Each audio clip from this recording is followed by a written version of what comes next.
ప్రభు యేసుక్రీస్తు నామములో మీ అందరికీ శుభములు. ఆగమన కాలపు 3వ గురువారము. సంసోను పుట్టుక ఒక దేవదూతచే ఎరిగింపబడెను. మొదటి పట్టణము న్యాయాధిపతుల గ్రంథము 13వ అధ్యాయము 2వ వచనము నుండి 7వ వచనం వరకు మరియు 24వ వచనము నుండి 25వ వచనం వరకు. ఆ కాలమున జోరాసీమలో మనోవా అను దాను వంశస్థుడొకడు వసించుచుండెను. అతని భార్య గొడ్రాలు. ఒకనాడు దేవదూత ఆమెకు ప్రత్యక్షమై, నీవు గొడ్రాలవు, కాని ఇక గర్భవతి అయి బిడ్డను కందువు. ఇక మీదట జాగ్రత్తగా నుండుము. ద్రాక్షాసారాయమును కాని ఘాటైన మద్యమును గాని సేవింపకుము. అశుచికరమైన పదార్థములను ముట్టుకొనకుము. నీవు గర్భవతివై బిడ్డను కందువు. ఆ శిశువు తల జుట్టు కత్తిరింపరాదు. ఆ బిడ్డడు నీ కడుపున పడినప్పటి నుండి వ్రతతర్పుడై ఉండును. అతడు ఇజ్రాయేలును ఫిలిస్తీయుల బారి నుండి కాపాడును అని చెప్పెను. ఆమె భర్త చెంతకు వచ్చి, నాకు దివ్య పురుషుడొకడు కనిపించెను. అతని మొగము దేవదూత మొగము వలె మిలమిల మెరయుచుండెను. అతడెక్కడి నుండి వచ్చినది నేను అడుగలేదు. అతడు తన పేరు కూడా తెలుపలేదు.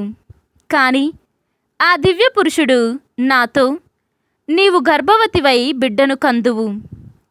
ఇక మీదట ద్రాక్షాసారాయమును కాని ఘాటైన మద్యమును కాని సేవింపకుము. అశుచికరమైన పదార్థములను ముట్టుకొనకుము. నీకు జన్మింపబోవు శిశువు పుట్టుక నుండి ఆ మరణాంతరము వరకు వ్రతతర్పుడై జీవించును అని పలికెను అని చెప్పెను. అంతటా ఆమె కొడుకును కని సంసోను అను పేరు పెట్టెను. ఆ శిశువు పెరిగి పెద్దవాడయ్యెను. యావే అతనిని చల్లని చూపు చూచెను. సంసోను జోరా ఎష్నావోలు నగరముల మధ్య గల దాను మైదానమున నుండగా యావే ఆత్మ అతనిని పురికొల్చెను. ఇది ప్రభువాక్కు. సర్వేశ్వరునికి వందనములు. భక్తి కీర్తన. నన్ను నీ స్తుతులతో నింపుము, నేను నీ మహిమను ఉగ్గడింతును. ఈనాటి సువిశేషము పునీత లూకా గారు వ్రాసిన సువిశేషము 1వ అధ్యాయము 5వ వచనము నుండి 25వ వచనము వరకు. యూదియా దేశపు రాజు హేరోదు కాలమున అబియా వర్గములో జకరియా అను యాజకుడు ఒకడు ఉండెను. అతని భార్య అహరోను వంశీయులలో ఒకతే ఎలిజబెత్తమ్మ. వారిద్దరూ దేవుని దృష్టిలో నీతిమంతులై ఆయన ఆజ్ఞలకు నియమములకు బద్ధులై ఉండిరి. ఎలిజబెత్తమ్మ గొడ్రాలు అగుటచే వారికి సంతానము లేదు. ఇద్దరు కడు వృద్ధులు. ఒకరోజు జకరియా తన వర్గం వంతు ప్రకారం దేవుని సన్నిధిలో యాజక విధిని నెరవేర్చుచుండెను. ఆనాటి యాజక సాంప్రదాయానుసారముగా అతనికి దేవాలయములు బలిపీఠము చెంత ధూపము వేయు వంతు వచ్చెను. అతడు ధూపము వేయు సమయమున ప్రజలు వెలుపల ప్రార్థనలు చేయుచుండిరి. అప్పుడు ధూపపీఠమునకు కుడిప్రక్కన దేవదూత ప్రత్యక్షమాయెను. దేవదూతను గాంచి జకరియా త్రొట్టుపడి భయపడెను. అప్పుడు దేవదూత అతనితో, జకరియా, భయపడకుము, నీ ప్రార్థన ఆలకింపబడినది. నీ భార్య ఎలిజబెత్తమ్మ ఒక కుమారుని కనును. అతనికి యోహాను అను పేరు పెట్టెము.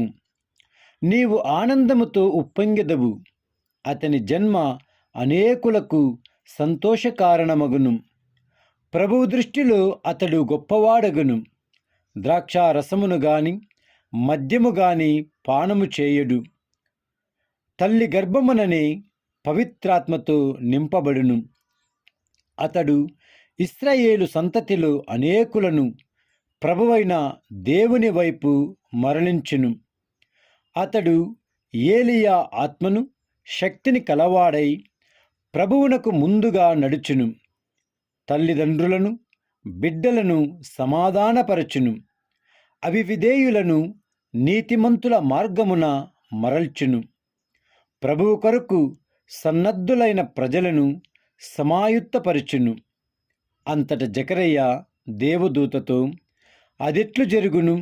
నేనా ముసలివాడును, నా భార్యకు కూడా వయసు వాలినది అని పలికెను.